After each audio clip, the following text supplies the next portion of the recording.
Hai teman-teman, ketika kita bicara tentang kamera, yang ada di benak kalian pasti produk dari brand Sony, Canon atau Nikon, bahkan Fujifilm. Pernahkah kalian berpikir jauh sebelum di luar sana ada sebuah produk atau perusahaan terbesar di dunia yang bernama Kodak? Namun, di mana perusahaan tersebut dan apa yang terjadi dengan perusahaan tersebut? Baiklah, saya M Beta Sanyu Saputra dengan NIM 201010500992 dan teman saya Tubagus Dapaji Pangestu dengan NIM 201010504294 dari kelas 03 SMJ 013 Universitas Pamulang akan menjelaskan kejayaan dan kebangkrutan perusahaan Kodak. Eastman Kodak Company merupakan sebuah perusahaan multinasional yang berbasis di Rochester, New York, yang didirikan oleh George Eastman dan Henry Stroh pada tahun 1892. Perusahaan ini menghasilkan berbagai produk seperti kamera, percetakan, dan fotografi. Selama abad ke-20, Kodak memegang peranan yang dominan dan menjadi pioner dalam perkembangan fotografi. Bahkan, pada tahun 1976, Kodak berhasil 90% market Amerika Serikat.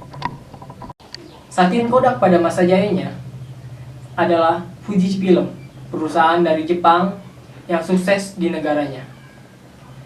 Namun, pada tahun 1980-an adalah di mana perusahaan Kodak mencapai masa kejayaannya.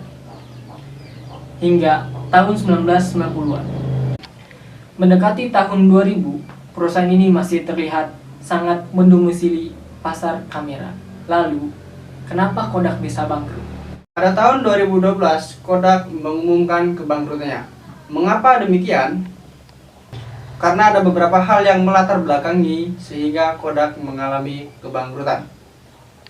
Pada tahun 1975, Kodak sudah mencium kebangkitan era digital.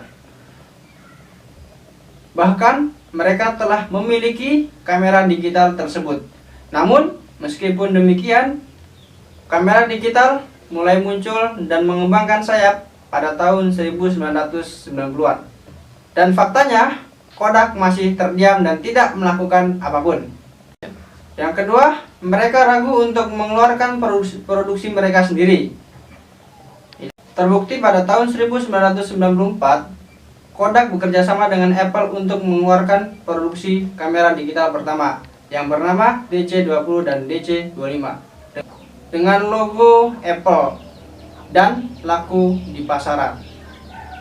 Yang ketiga, Kodak terlambat memperkenalkan kamera digital mereka sendiri. Terbukti ketika Sony mulai merajai pasar digital, pada tahun 2001, Kodak menduduki peringkat kedua produsen kamera digital dengan penjualan terbanyak di Amerika Serikat. Namun, ketika mereka menjual, mereka harus mengalami kerugian $60 Amerika Serikat setiap produksinya. Sehingga mereka menjual rugi bukan mencetak keuntungan. Kodak menghabiskan waktu dan biaya untuk menciptakan produksi kamera digital pertama. Sehingga ketika mereka menjual di pasar, mereka harus menekan harga supaya laku di pasaran. Kodak memiliki pesaing di area Asia seperti Canon, Sony, dan Nikon yang memiliki keunggulan bisa memproduksi kamera dengan biaya yang lebih murah dan memiliki kualitas yang baik. Hal ini tentu mempengaruhi penjualan Kodak yang membuat Kodak kehilangan pasar dengan cepat. Konsumen menyukai produksi Asia, selain dikenal berkualitas, mereka mendapatkan produksi dengan harga yang tergolong murah. Kelima adalah lambatnya inovasi dan update secara berkala. Hal ini membuat konsumen cepat berpaling terhadap produksi yang diinginkan pasar. Baiklah, mungkin itu aja poin-poin yang mengakibatkan perusahaan Kodak bangkrut. Sekian dan terima kasih.